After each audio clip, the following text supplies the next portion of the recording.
Hey, welcome back. iOS 14 Beta 1 is out and there are so many reasons that some of you would like to install the beta version of iOS 14 into your daily driver iPhone. And here I am going to give you the review of iOS 14 Beta 1 and why you should not update right now. First of all, compared to iOS 13, iOS 14 doesn't seem like a major update. Apple has focused more on usability improvements rather than adding new features. Still, some of the new features like improved Safari browsing experience, new home screen features, etc. are tempting you to install the iOS 14 Beta 1 right now, but you should think again before installing the beta version of iOS 14.1. iOS 14 Beta 1 is only for developers, and for that you need to register in Apple's developer policy and you need to pay $100 every year. But most of the users, they don't get it from Apple's developer policy. Instead, we get it from third-party profiles. And there is no surety that it will work or not. It might stuck while updating, or the device screen will turn black, or you will see only Apple logo on your iPhone while booting. Now, one big thing, despite of all the security improvements that Apple introduced in iOS 13, there were quite a few jailbreak tools available for OS.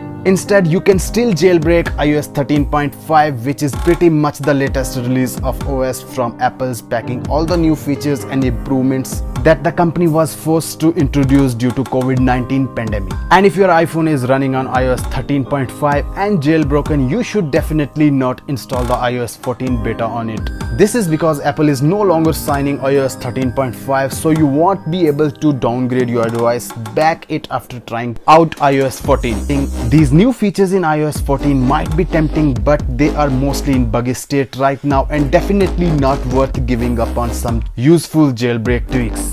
Now, talking about the bugs, this one goes without saying. We are still talking about the first beta of iOS 14, which means there are going to be quite a few bugs and compatibility issues. And yes, I'm facing all these bugs and issues in my iOS 14 Beta 1. And all these issues are occurring in the third-party apps. And if you're really interested in trying out the beta version of iOS 14, you should wait for at least 3 weeks till the public beta version of iOS 14 is launched. And then you can use that with less bugs and compatibility issues. In the beginning of video, I said iOS 14 is a small release, meaning it doesn't contain any major new features.